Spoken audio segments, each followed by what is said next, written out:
Good afternoon and welcome to today's edition of the Sport Rep Show. I am your host Jesse Jackson Kauraitha, unpacking some of the latest sports news. And now for your latest on the hit list. The Opukiro and Okahanja Horse Racing Club are jointly hosting a horse racing competition that's on the 26th of August at Okahanja. The event will see horses competing in the Numbred Beginner, Numbred Maiden, Numbred Graduation D Division and A Division Thoroughbred divisions. One of the organizers, Hirishua Murangi, is inviting horse owners to register their horses in what is expected to be a fast and furious battle of some of the top race horses. The event will also be used to promote the well-being of race jockeys. The Namibia Wrestling Federation this weekend announced the appointment of new executive members. The members who were selected at the Federation's annual general meeting last month will head and manage the board for the next 4 years. The EXCO members comprises of President Patrick Muir, Vice President Gabriel Gurirap, Secretary General Roseanne van der Merwe, Assistant Secretary General Johannes Hamoteni, Treasurer Almarie van der Merwe, Technical Stefan Leroux, and Chief Coach Carl van der Merwe. Sport Minister Agnes Shongarero has revealed that the documentation process to revamp the dilapidated Independence Stadium has begun, with the ministry still deliberating on dates and processes involving the tendering of the renovation. This is after the government availed 50 million Namibian dollars from the national budget towards the renovation of the stadium. We will now go for a short break, and after the break, we go straight into our next segment, which is the Zoom In. Choose your flex package with Paratus today. Sign up for ultra-fast fiber with the convenience of mobile LTE. That's 2 products in one bundle. It's new, it's one bill, and you can stay connected in more than one location. For more information, visit paratus.africa/NA. Always prepared.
Welcome back. It is a big one this weekend, not only just one, but two of the famous world derbies, which is the Soweto Derby, that's on Saturday, and the English Premier League Manchester Derby between Manchester City and Manchester United. Well, Kaizer Chiefs and Orlando Pirates will play in the famous in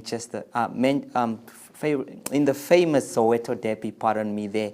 Well, this is what Toivo Jembela, who is a fan of that Orlando Pirates and Manchester United, had to say. Master Manchester United, there's many knows him, that's Mr. Deon Jembela. Well, you're also Master Orlando Pirates this weekend, because for sure there is a derby. So it's two derbies, quite important fixtures in the calendar. Not your traditional tough matches anymore, but still hold a lot of prominence. So what do you think, who do you think is going to win, especially the Manchester Derby this weekend? Yeah, so thanks, Jesse. The Manchester Derby is a bit complicated because obviously it's away at the Etihad Stadium. Of course, with Ole, it was never an issue. We were winning home and away against Pep Guardiola. But the Manchester City side of this season is just a complicated one. They're very efficient, they are very organized on the ball. We saw what they did to us at Old Trafford in the first leg of this league season. They completely demolished us. We were nowhere near the standards of Man City, and nothing much has changed since then. To say maybe yes, that was back then, but now we have done this and that, and therefore now we have closed the gap. The gap, if anything, has actually only gotten worse. Of course, Man U lately has picked up points. It's very difficult to beat Man U and Ralph Rangnick. I mean, but we've drawn too many matches. Last weekend, Watford at home. So if you cannot beat Watford, that are fighting for their lives in the relegation zone, at Old Trafford, what chance do you have against a City side that is top of the league? Of course, they have been inconsistent themselves lately, but still way above Man U in terms of what they can do on the pitch. So I don't have much hope. But with derbies, anything can happen. Derbies are the most unpredictable matches in football, so we are just hoping that something positive will happen. Speaking of unpredictable, we have also, that's the Soweto Derby in South Africa.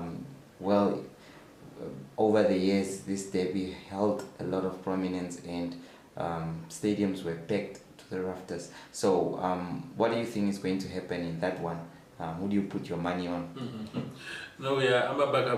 That is the loyalty that we have. But it's very painful to be a Pirates fan for the past, I don't know how many seasons. We have become a completely different team. We've lost our identity. We've lost our mojo. As a matter of fact, Kaizer Chiefs themselves are not the Kaizer Chiefs that we used to know, of Ted Dumitru and all those other guys. So the derby itself, forget about just the individual teams. The derby itself has lost the spark. The steam is no longer there. But it's still the biggest derby in South Africa, and probably in the whole of Africa. But Pirates are also just struggling too much this season. We are very far on the log stand. Kaizer Chiefs, even when they are not doing very well in recent years, they have won against us recently as many times as possible. Football has migrated to Pretoria now. It's all about Sundowns now. So as much as football in Gauteng is no longer as exciting, at least the derby is the one thing that you can really reserve time for and watch. Why do I have a feeling you are going for a draw? But that has been the nature of this derby in recent years. It just draws 1-1, sometimes even 0-0. A very spirited play on the football field, but it has always lacked goals. But obviously, we'll give Pirates benefit of the doubt. I think we'll emerge victorious 2-1. So 2-1 in favor of Pirates, and also 2-1 in favor of Man U against City. I hope you didn't bet. No, we don't do that. Okay. All right, thank you. Sure, we appreciate it.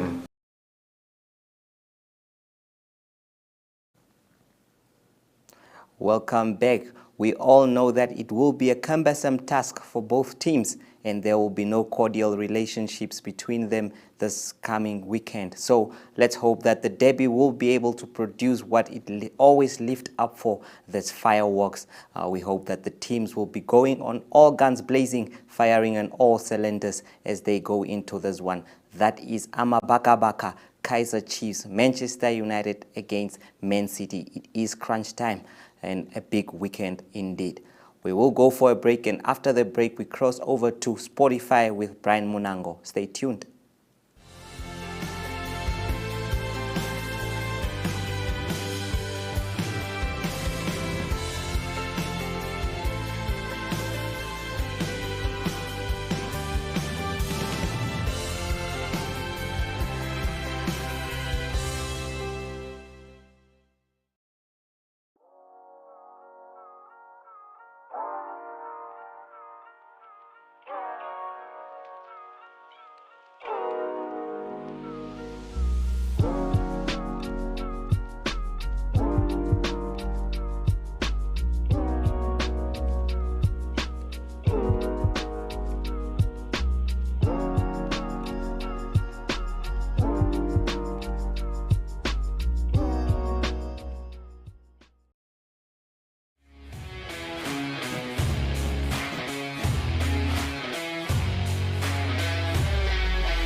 Thank you very much, Jesse. Good day, viewers. My name is Brian Munango.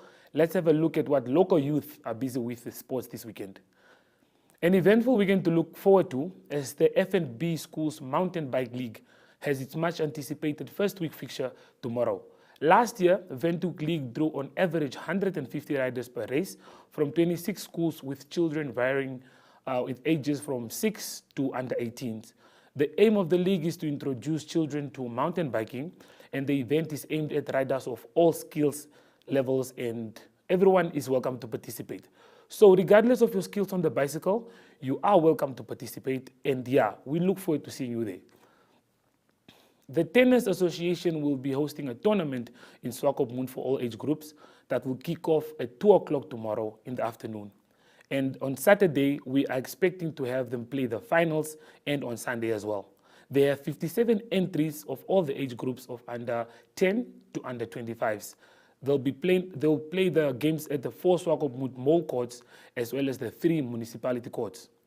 We got a few words from the Shipanda Davids, and this is what she had to say.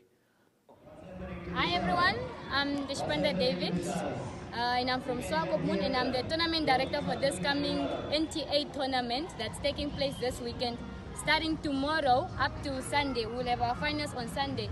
We have different age groups starting from the under 10s up to the under 12 boys and girls, up to under 25 boys and girls.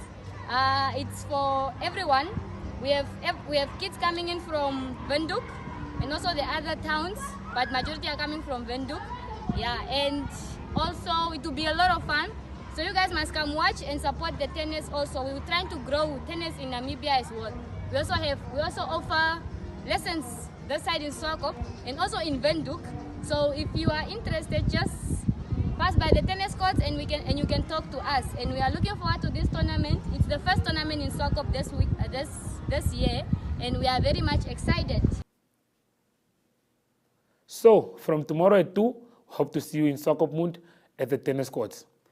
The Namibian hockey kicked off its Dole Town annual Indoor Hockey League last week Friday at the Windhoek Showgrounds and at the Dome.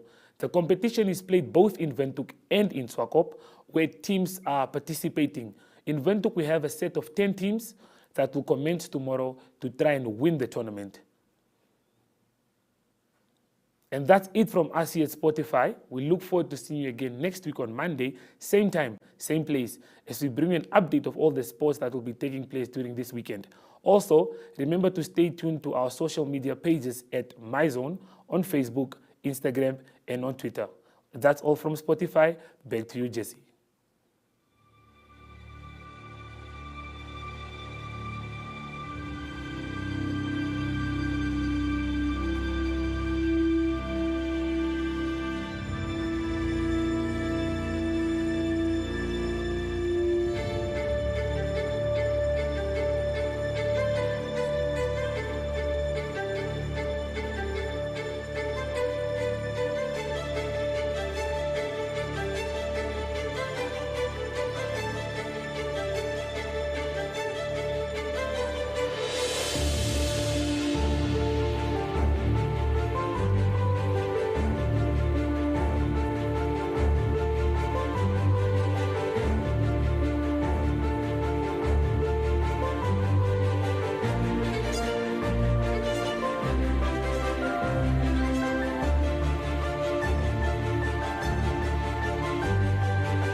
Thank you so much, Brian Monango, for that Spotify news update. Of course, we look forward to a very, very intriguing weekend that's at the coastal town of Swakopmund with tennis and all youth sport activities that are taking place, including that's the Grand Prix that is also taking place. That's in Oshakati.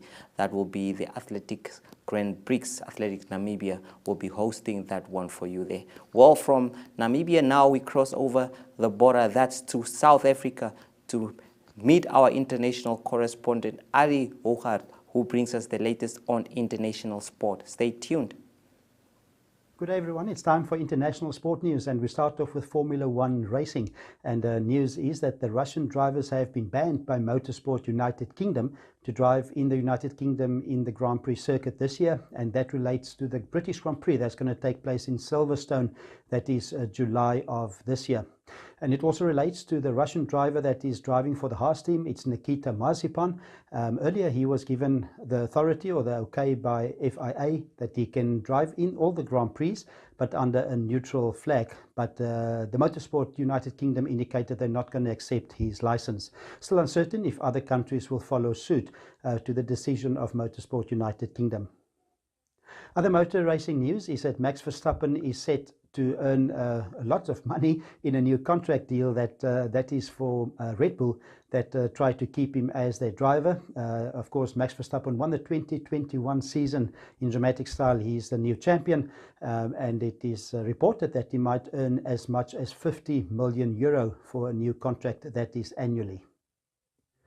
Now we continue with some tennis news, and there was a very difficult situation for the number 1 seed in the Monterrey Women's Open, and that the number 1 seed is Elina Svitolina. She is from the Ukraine, and the reason that it was a difficult situation was because she was drawn in the first round to play against a Russian opponent in Anastasia Potapova. Potapova was allowed to play under a neutral flag in the tournament. In the end, it was Elina Svitolina that went on to play the match. She initially said that she will refuse to play the match, but she did continue to play the match, and she won it quite easily 6-2 and 6-1 to advance to the next round. Also from the same tournament, the number 2 seed is Leila Fernandez, and she's from Canada, and she had a tough 3-set game, and she had to beat the China's Qinwen Zheng, and she beat her by 7-6 in the 3rd set. And now we continue with some cricket news, and it's almost time for the World Cup, the 50-over World Cup, Women's World Cup, that's played in New Zealand.